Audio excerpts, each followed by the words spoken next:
Hello everybody.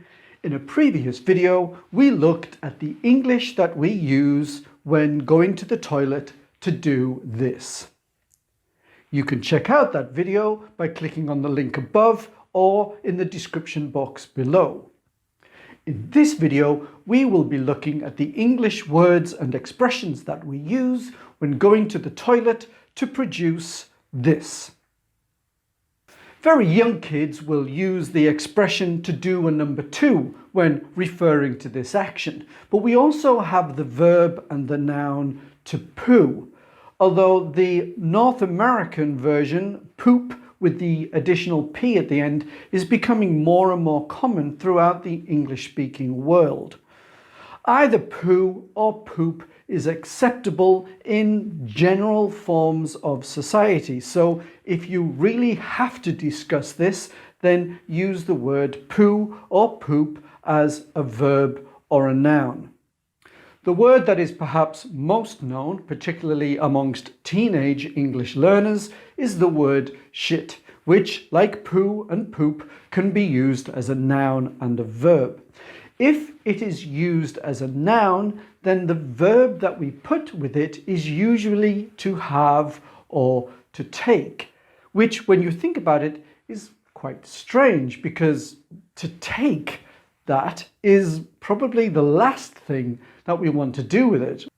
As a further example of that strangeness, the verb to shit is an irregular verb in English, the simple past form being shat. So yes, even in English swearing, our verbs can be irregular. An expression that is mostly used amongst young people is the expression to take a dump.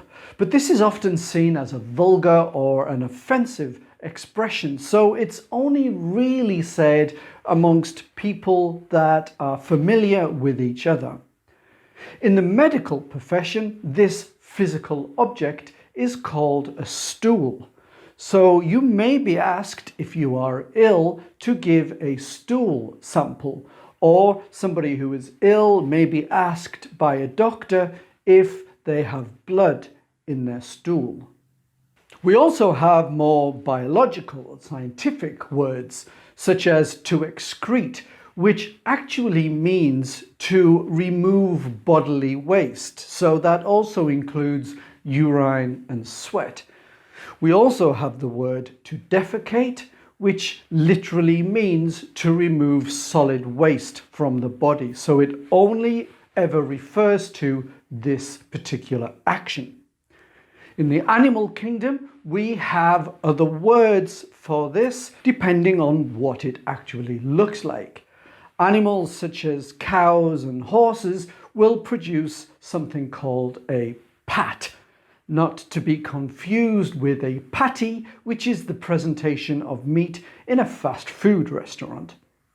Smaller animals such as rabbits produce something like this, which we call droppings. But whatever word you use, whether it's vulgar or acceptable, one thing we can all agree on, and that's nuts covered in chocolate are delicious.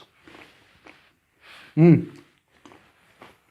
you for watching. Don't forget to check us out on Facebook and Instagram. Bye bye now.